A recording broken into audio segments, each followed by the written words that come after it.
Yeah, all right. I'm born in former Bosnia, former Yugoslavia in Bosnia, 1935. And my parents is come from Ukraine, 1928. And we lived there till 1945. And my father decided to look for the better life. Then we go to Italy. We've been in camp there 1 year, and we making migrants come to Australia. And we come to Bonegilla, and we stay in the camp not very long. And cause my father has to looking for the job, and he comes to Geelong. And I was working already in Melbourne on the Ringwood.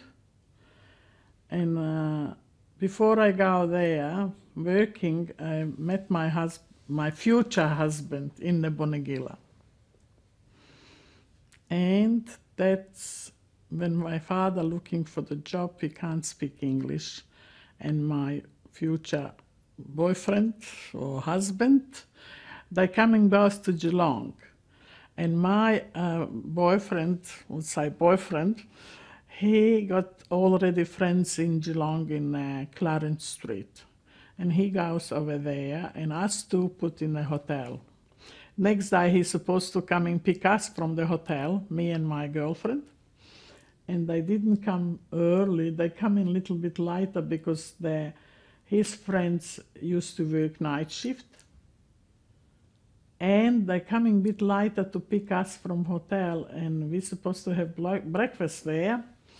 We go down and we couldn't speak English, not a word, and we was both very shy, and boys was there in the dining room.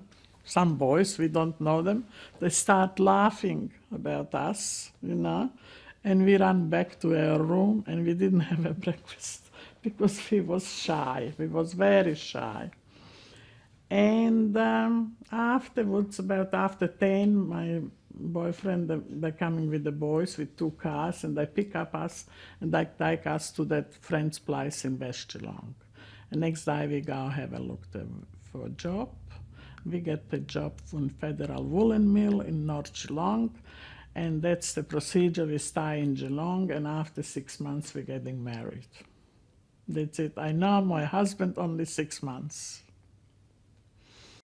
My parents were staying in Bonegilla, but when before I getting married and before even I was engaged, we was engaged in only 3 or 4 weeks together. My parents is coming from Bonegilla, and I live in North Geelong place. I forget the street already, and we live in there for a little while. Then we start buying the block of land, and we're building bungalow for us and my parents. How did I learn to speak English? I go to work.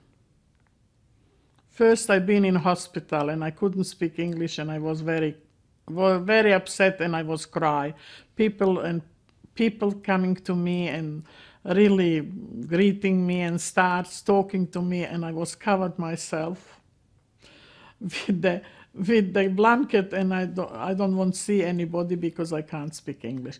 And when I go to work, and of course I just start learning, and I learn English, and I'm not been through the school at all. And I'm reading English, but I can't writing because I can't spelling properly. But they helped me a lot because I know so many languages too. I know Polish, Yugoslavian, or Serbian, they say, Croatian, Russian, Ukrainian, and English. With accent, and of course, it has to be right because it's a problem. I didn't go to school because I married too young. I was only 18 and 9 days when I was married. 19, I was mom already. And I was lucky because I have my mother, and she look after my son, and I go back to work. And that's what we learn English. And we never use English in the home because my husband was big Ukrainian patriot, and he believes in his own language. And he knows language, he can speak, but when we used to go to shop, he wants me to learn quicker. And we go both together to the shop, and he stays outside and he let me in. He let me into the shop because I have to learn English and I have to ask for the things myself, you know. That's what he wants me to learn quicker, because when he's beside me, of course I ask him, well, could you ask for that item or that item, you know? And he's that smart, he stays outside and let me in to go myself. For my children, they are very good already for that. I said they speak English and I teach their children. They speak Ukrainian, I mean.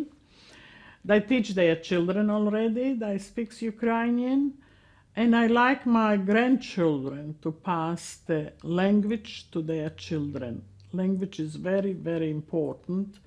If it's possible, if they can. But they can if they want it to pass them. And I reckon the 4 of them, they will. But I don't know for the little one, because it's a completely different generation now. And I reckon they will too. They will understand, because they are going to school. And all my grandchildren, they finish year 12 in Ukrainian school too. Year 12. All my grandchildren. And I hope the little one will finishing too, because in Melbourne is a big Ukrainian school in a Ukrainian cathedral in North Melbourne.